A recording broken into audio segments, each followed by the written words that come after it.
Hello everyone, I am Dr. Eric Morrison. This is 7 Under 3, and I'll be covering trading education, more specifically Forex swing trading, using the TC2000 platform.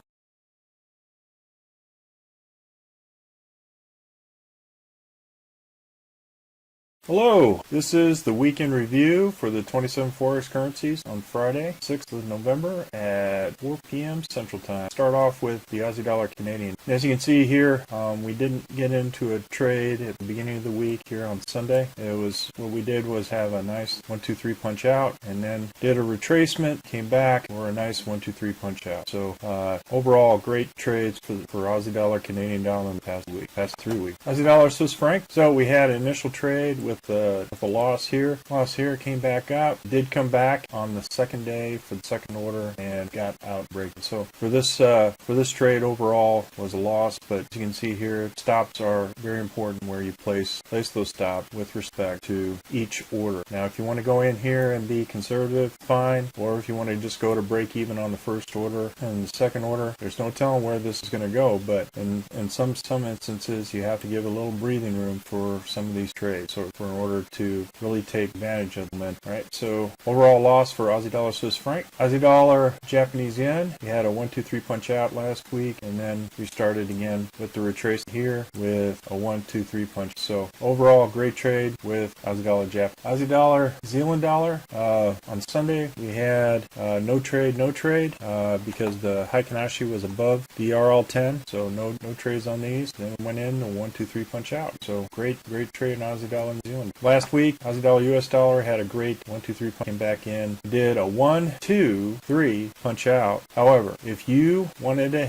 go ahead with this one particular order and you stayed in, could have gone all the way up to this Z3 excursion over here at the Heikinashi. So no matter how you protect your profit, if you had your stop here, you could bracket the trade in the profit area and to see if there's more momentum to you. As long as you're okay with this particular gain and you make sure that you protect it, you can continue to move that stop up along these band levels for stop and along these band levels target. It's totally up to you how you want to set it up. But you could have done a 1-2-3 punch out or stayed in it till it hit this conservative Z3 excursion, which is wide. The wider the Z3 excursion or bend in the Bollinger Band means there's a lot more liquidity at that location. As you can see, it went ahead, hit it, bounced right off. It's what we generally tend to see with the Z3 excursion and our target. Canadian dollar Swiss franc came in initially no trade here. Trade here was stopped out, then came back in. Trade here, stopped out again, and didn't trade it after that.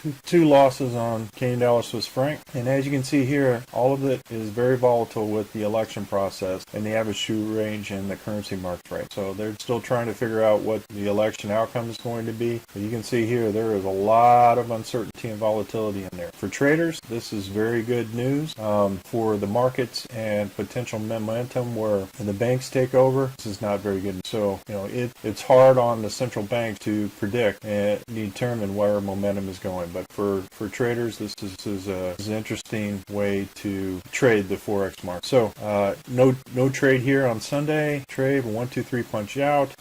Or if you had your stop at the second indicator candle here, you would have been stopped out for a loss. So it did, depending where you put your stop, if you put it at the belly of the dragon, which you can normally do, and in order to be, just depends on your risk tolerance, or here at the edge of the river. As you can see here, it came back, stopped, and lost. So Swiss franc, Japanese yen, no trade, and then we had our first trade. Then we had a red harami, which I was out. Came back here, and it looks like if Sunday is any indication of a green candle up here, what you have is a doji sandwich pin, right, where you have continued momentum to the upside. So we'll be looking at Swiss franc, Japanese yen for the long side. So Euro Aussie dollar, a lot of chop that we had previous week. Came in on Monday. Beautiful trade right here. 1-2-3 punch out, right? And like I said before, if you go ahead and are able to hit this Z3 excursion. You just have to look back to find out where those Z3 excursions are. This one on the Heikinashi was right here. So that means that on this initial trade, I was out right here. So nice 1-2 punch out. But if you even waited to here, still punch. And then if you held it on, still punch. But look how close it was to the Z3 excursion here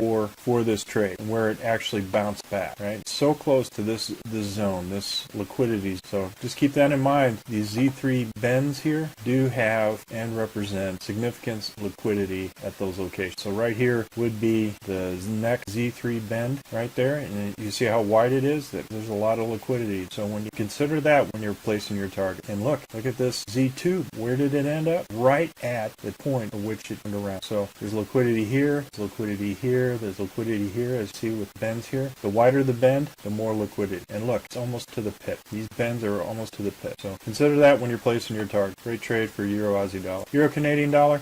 Initial trade was short. We were out. Then it was short again. We were out. Went long and closed out with a nice profit there to make up for the losses during good protective hedge trades against it. Still following all the rules with momentum going in one direction. For Euro Swiss franc, there was only one trade here, and the rest of the time matching it up with momentum kept us out of this chop. So that's the good thing about matching up regular price action with momentum average candles here. It'll actually determine where the momentum is headed and keep you out of this as much as it possibly can out of the chop. Euro Japanese yen, beautiful 1-2-3 punch out.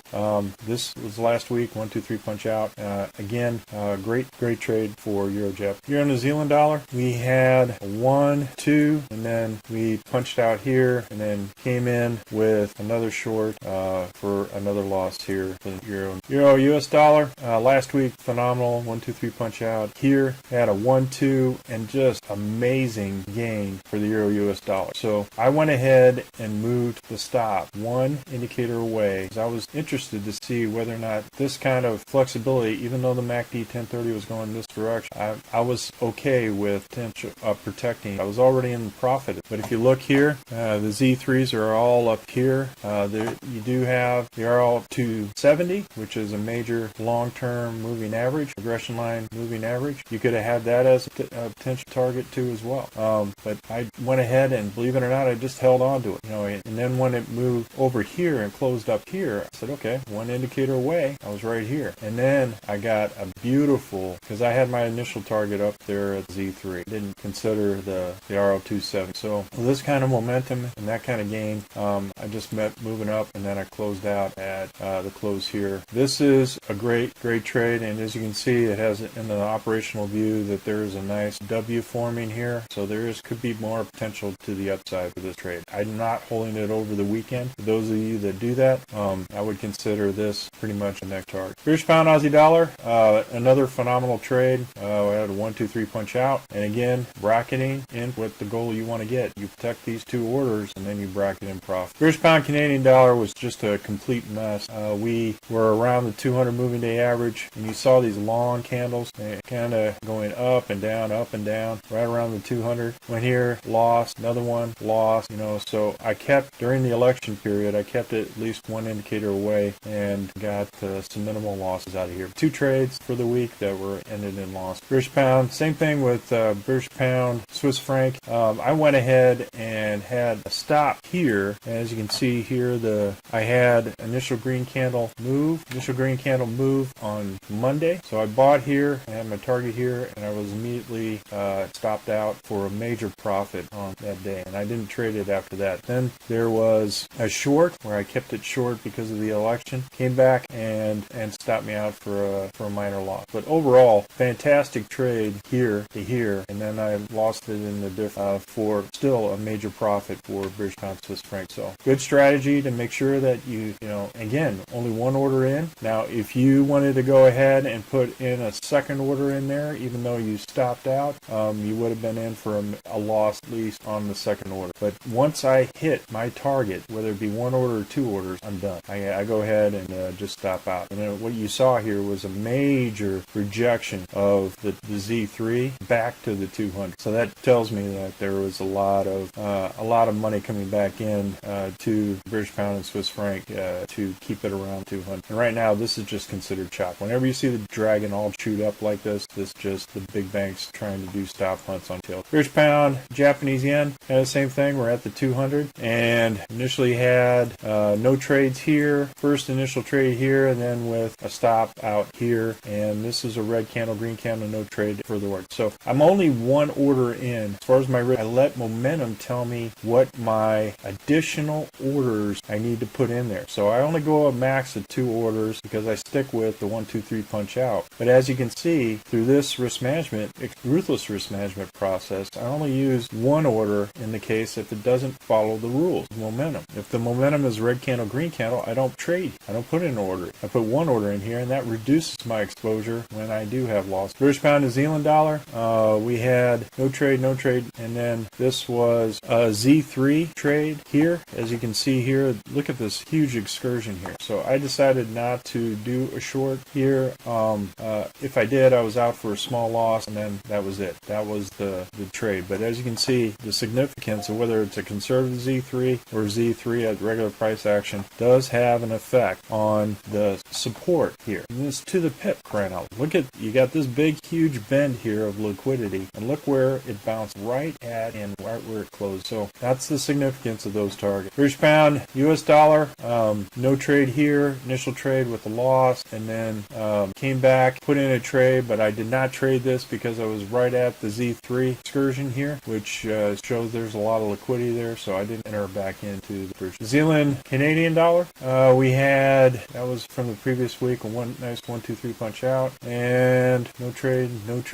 Did get into a trade here, and the last candle was the only trade for New Zealand dollar, Canadian dollar, and I kept it so close, right, I was immediately stopped out here. Look what it did. It went right back to the RL270. So it's just kind of hugging the RL270. I thought as long as I have a 1-to-1 risk to reward, then I'm okay. So I put it right here at this bend right here for the Z3 excursion. And as you can see, that helped protect my loss step. So stop and target. Stop, targets. That's what all these bends are. New Zealand Swiss franc, same thing. We had initial short here with the loss in this location here. So once this red candle, I was out, and then had a 1, 2, and then a punch out. I think this was above, the price was above this, but I didn't get to this, so when in doubt, I only put in 1 order, and as you can see here, it came back, stopped, even though it was a nice green momentum to the up. But then came back, like it did right here. So 2 losses on the New Zealand Japanese yen. Previous week was fantastic. Then we had a 1, 2, 3, and then I had a break even on this. If you, depending on where you placed your stop, placed it here, it would have been a 1, 3 punch out. So it's all about your risk tolerance. You could have had this as a break even and then risk this as a potential gain. Totally up to you on when you want to do that, but this is a good technique, for continued momentum to the upside. I thought with this potential spike that we could be seeing another gain. And if we look, there was no Z3 excursion on the Heikinashi that was lower than this. So this was still the target, but as you can see here, it went right to the pip at Z2. Looking at that, you may want to risk in high volatility. You may go 1 indicator. As you have your stop 1 indicator below, you might want to put your target indicator above, and that would have had a nice profit. Zealand US dollar, last week we had a great 1, 2, 3 punch out, and here, nice 1, 2, 3. So this hit punched out here, but as you can see, I did not have an entry here by the rules. It was red candle, green candle, so I only had 1 order in, and my stop was after I placed this order. This is where the order was placed. So don't get confused with the actual target being hit. It was the 1, 2, 3 punch out here, this target to where I had to hit it, because I entered here and then it was out here.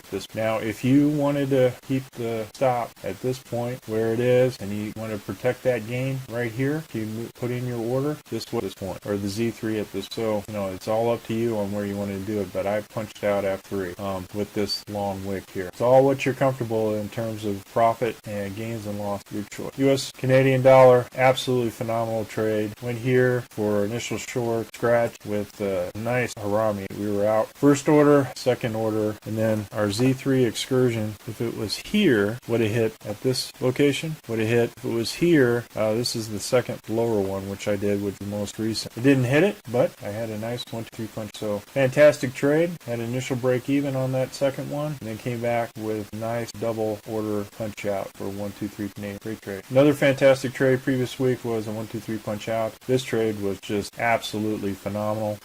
Went ahead and had a Z3 excursion here. All of these Z3 excursion wasn't very wide at this point, but this is definitely wide where there would be liquidity at that location. Came there and the trade, because I had such fantastic gains, I put it at the RL270 and I was okay with that. Came in, hit my target, and so if you had a 1-2-3 punch out, you're good. If you kept into it with this kind of protection because you knew that these two orders were protected and you had a double target bracket here, they had the Z3 hit on the Heikinashi for that conservative. So overall, fantastic trade, and look where it closed. Right at the Z3 excursion here, closed exactly at price action here. Amazing how those targets, those resistance and support areas are so effective using Ken Long's Bollinger Band method. So using these kind of methods, I highly recommend using TC2000 as your charting software. It does close at 11 p.m. Central Time or midnight Eastern Time,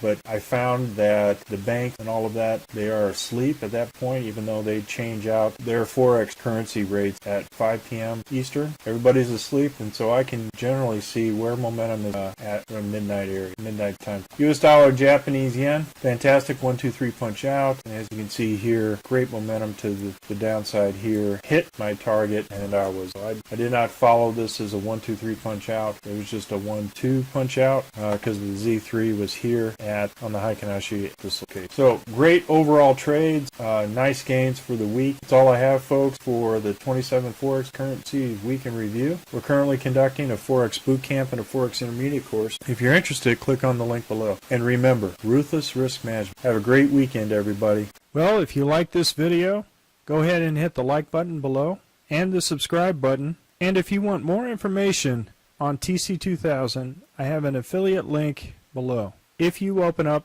a TC2000 account, you will receive a $25 discount using that link. Thank you for your time.